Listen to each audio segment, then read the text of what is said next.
The night my daughter was hit in front of me did not begin with violence. It began with the smell of rosemary and garlic drifting through a house that was never truly a home.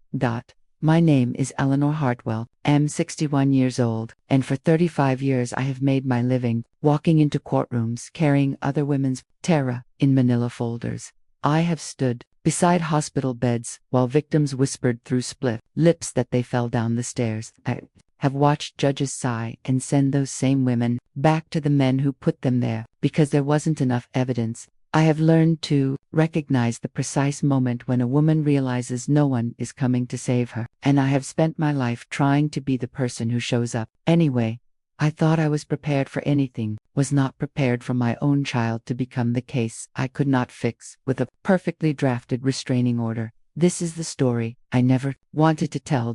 It is the story of how one ordinary Sunday dinner shattered 3 generations, how 30 seconds of calculated silence became the loudest sound I have ever heard, and how 2 women, my daughter Claire and I, walked through every circle of hell that money, power, and generational cruelty could build, and came out the other side holding hands in sunlight. Let me take you back to the very beginning.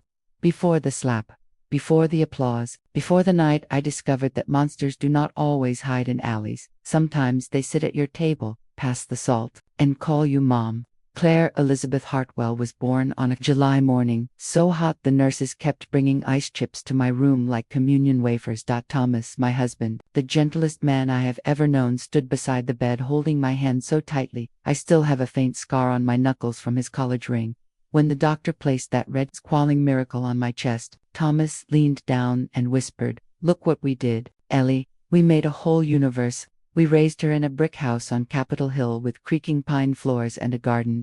Thomas insisted on tending himself. He was an environmental engineer, the kind who could spend an hour explaining soil pH to a 60-year-old and make it sound like the best secret in the world. Sundays were sacred. He roasted chicken with lemons and rosemary from the backyard, and Claire and I were his official taste testers. She would stand on a stool in her little apron, solemn as a priest, measuring salt with the precision that would one day make her a brilliant process engineer. She grew up believing love looked like Sunday dinners where no one ever raised their voice, where disagreements ended in laughter and extra slices of peach pie. Thomas and I fought. Of course we fought, but never with anything sharper than words, and always with the door closed so Claire would never learn that love could be a weapon. When she was 8, she took apart the television remote because she wanted to see where the voices lived. Thomas found screws scattered across the living room rug like metallic confetti. He laughed until he cried, then sat on the floor with her for 3 hours putting it back together. That night he told me, "That girl is going to change the world, Ellie, and we get to watch." She did. MIT at 18, summa cum laude at 21, a master's at 20-3. She came home for every holiday, still kissing us both on the cheek, still calling us mommy and daddy. When she was half asleep on the couch after too much turkey, she landed her dream job at a clean energy startup in Portland, developing carbon capture systems that could actually slow climate change. She was 29, happy, independent, and so full of light it hurt to look at her sometimes. Then she met Nathan Caldwell at a conference in Denver. She called me from the hotel ballroom, voice bubbling the way it hadn't since high school science fair wins. "Mom, I met someone. His name is Nathan. He's an operations consultant. Brilliant. And he listens when I talk about mass balance equations like it's the most fascinating thing he's ever heard." I asked the usual mother questions. He was 33, from Bend, Oregon, only child, mother widowed, father dead in a tragic accident when Nathan was 10. He sent flowers the next day, white peonies, Claire's favorite. 3 weeks later, he flew to D.C. to meet us. He was everything a mother is supposed to like on paper. Tall, well-dressed, polite, gainfully employed, good teeth. He brought Thomas a bottle of small batch bourbon, and me a first edition, Alice Munro. He asked Thomas about his work, laughed in all the right places, complimented my disastrous attempt at coq au vin, but I noticed things. The way he rested his hand on Claire's neck when she spoke, thumb pressing just hard enough to steer her. The way his smile never quite reached his eyes when she talked about her latest project. The way he finished her sentences, corrected her gently actually. "Sweetheart." The conference was in Denver, not Boulder. Thomas said I was being overprotective. Claire was glowing. I swallowed the cold knot in my stomach and told myself, Love makes people stupid, even mothers. They moved in together. 6 months later, Claire stopped coming home for every holiday. Work is crazy. Mom, Nathan's mom is having health issues. We'll visit soon, promise. Soon turned into a year. Then came the proposal, a hot air balloon over the Columbia Gorge at sunrise, photographer hidden in the basket, string quartet on the ground below. Claire called me crying happy tears. I cried too, but mine tasted different. The wedding was beautiful. 300 guests under oak trees, dripping Spanish moss. Claire in ivory lace, radiant. Thomas walked her down the aisle, eyes wet, whispering, "You will always be my little girl." I stood at the front watching Nathan's face and trying to convince myself the tightness in my chest was just empty nest nerves. They bought the glass on house in Portland's West Hills with Claire's inheritance. I flew out to help them move in. Vivian Caldwell, Nathan's mother, was already there, directing movers like a general. 70, elegant, silver bob pearls that probably cost more than my car. She hugged me too hard and said, "We're family now, Eleanor. No more formalities." I smiled the way you smiled at a snake that has decided you taste friendly. Thomas died 8 months later. He bent to tie his shoe one Tuesday morning and never stood up again. Aneurysm. Gone before the ambulance arrived. Claire came home and stayed for 3 months. She cooked the things Thomas loved, slept in her childhood bedroom, held me while I howled into pillows that still smelled like his aftershave. Nathan flew in for the funeral. Impeccable black suit, appropriate tears. He told Claire she should stay as long as I needed her. 2 weeks later he began texting, "Your mom will be fine. She's strong. We have a life to build." Claire went home. That was the first time I noticed the light in her eyes had dimmed. She still called every night, but the conversations grew shorter. She laughed less. When I asked if everything was okay, she said, "Just tired, Mom. Big projects at work." I was drowning in grief.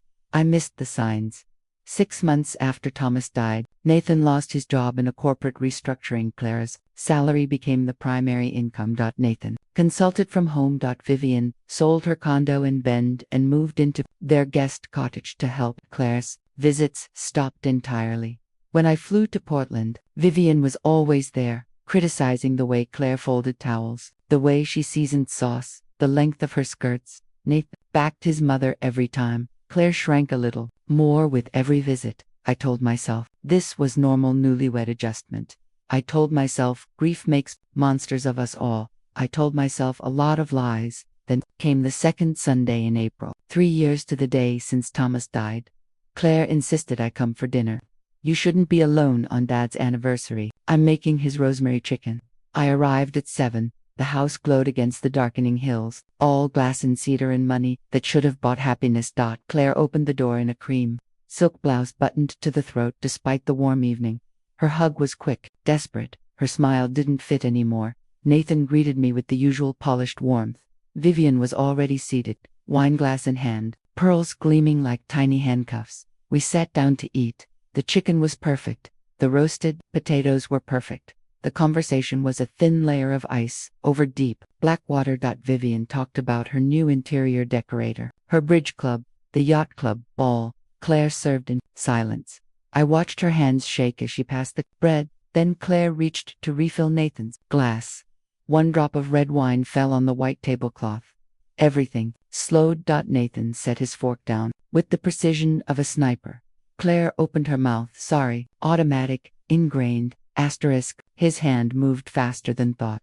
The first slap cracked across her left cheek. The second spun her head the other way. The third sent her chair over backwards. She hit the floor hard enough that I felt it in my own spine. I was already rising when the clapping began. Slow, deliberate, proud. Vivian, smiling like a proud teacher watching a prize pupil recite perfectly. "That's how a wife learns," she said softly. "Some lessons only land when they hurt." I had to train my Vincent the same way. 30 seconds. 30 seconds while my brain catalogued every detail with the cold precision I usually reserved for crime scene photos. The exact shape of Nathan's knuckles, the way Claire's lips split, the gleam of satisfaction in Vivian's eyes. Then I moved. Not with screaming. Not with tears. With the terrifying calm that has ended more abusers' careers than any outburst ever could. I took my phone from my purse, dialed the number. I have memorized the way other women memorize their children's birthdays, and laid the phone on the table.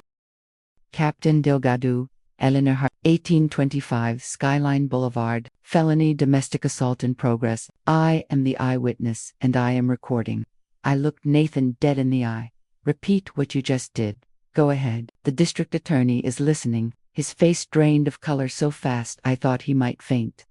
Vivian stopped smiling. Claire whimpered on the floor. I walked to my daughter, knelt, touched her cheek with fingers that did not shake. It's over, baby. It's over. Nathan took one step toward me. I didn't look up. Touch me, and that's another felony. Shall we keep counting? Sirens arrived in 11 minutes. Captain Delgado walked in first, took one look at Claire's face, and the temperature in the room dropped 20 degrees. Nathan was cuffed. Vivian to accessory after the fact for celebrating the assault on tape. As they were let out, Vivian hissed, "This will ruin him." I answered, "No, you already did that. I'm just making it official." Claire cried all the way to Capitol Hill. She cried for the 2 years she had hidden bruises under long sleeves. She cried for the shame of being years old and needing her mother to save her. She cried because the man she had promised to love forever had just hit her in front of the two people whose approval mattered most, and one of them had applauded. That night, wrapped in the same faded MIT sweatshirt she wore at 16, she told me everything. It started on their honeymoon in Positano. A waiter complimented her Italian. She laughed. Nathan waited until they were back in the hotel room to call her a flirt, to say his mother had warned him about independent women who don't know how to behave in marriage.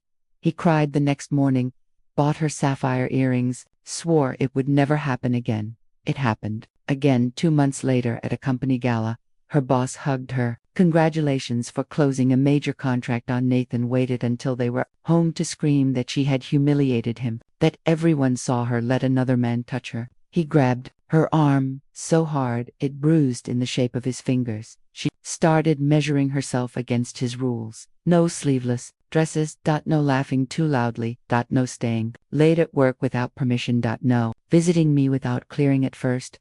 Vivian moved into the cottage and the rules multiplied. Claire's cooking was never right. Her hair was too short, then too long. Her laugh was shrill. Nathan always took his mother's side. The first shove came 8 months ago. Claire had hired a engaged interior designer. Vivian didn't approve of. Nathan accused her of sleeping with him when she insisted the designer was gay. Nathan shoved her into a wall so hard her vision went white. He apologized with a diamond tennis bracelet and a weekend in Napa. She forgave him because the man who cried and promised to change looked exactly like the man she married. The first punch came for months. Ego dinner was 5 minutes late.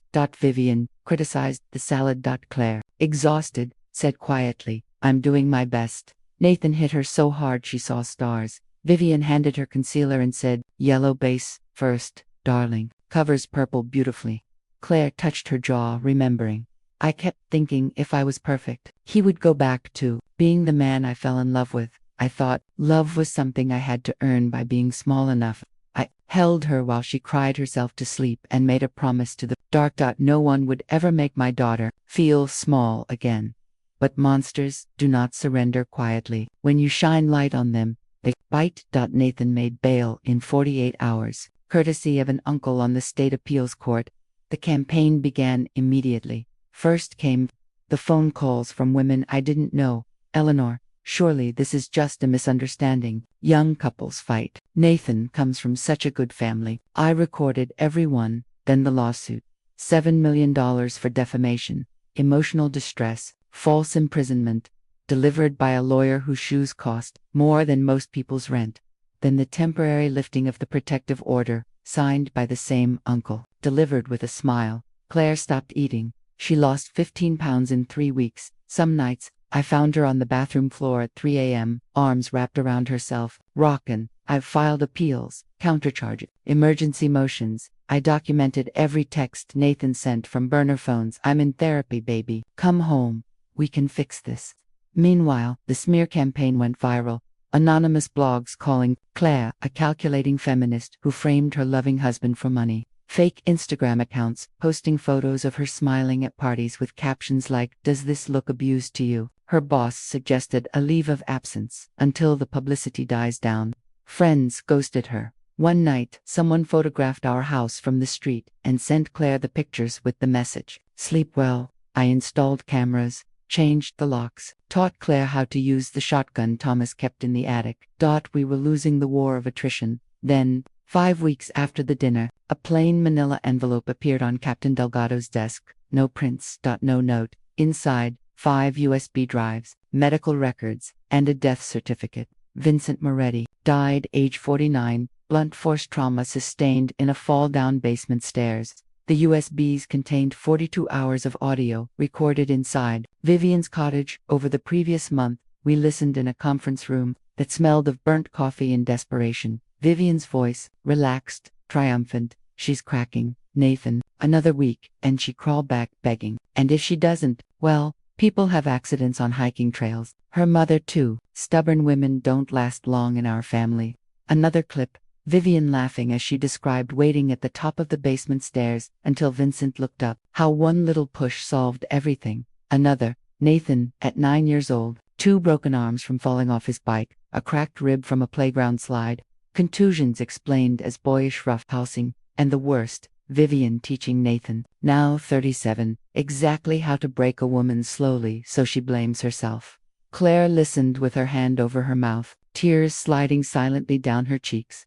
I felt something inside me harden into a blade, sharp enough to cut through 15 years of lies.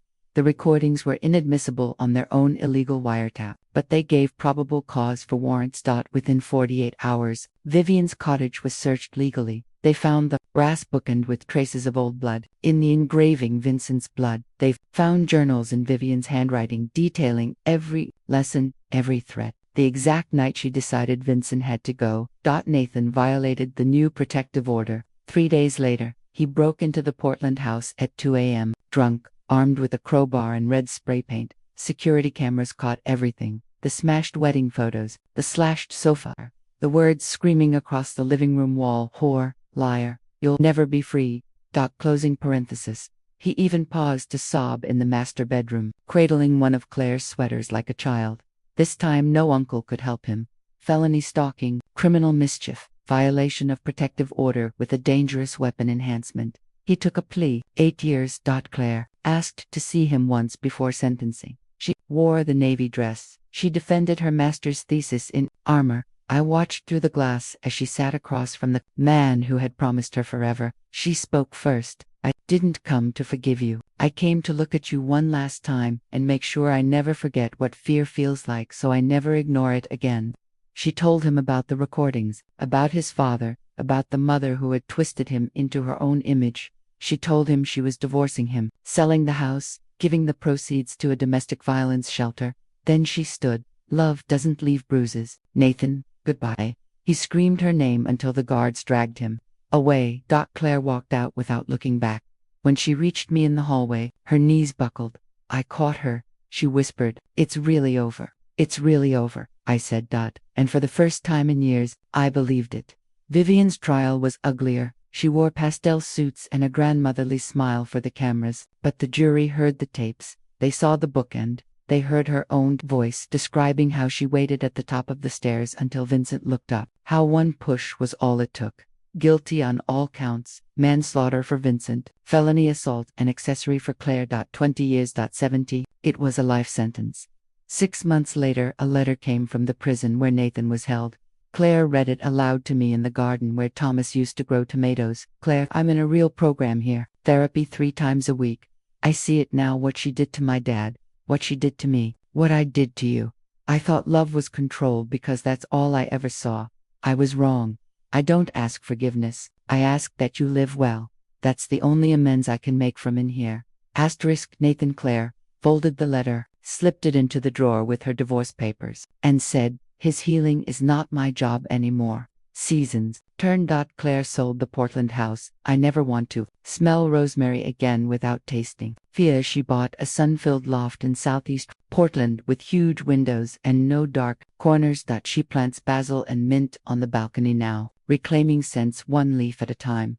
She dates a pediatric oncologist named Leo, who asks questions and listens to the answers, who waits for her to reach for his hand instead of assuming it belongs to him.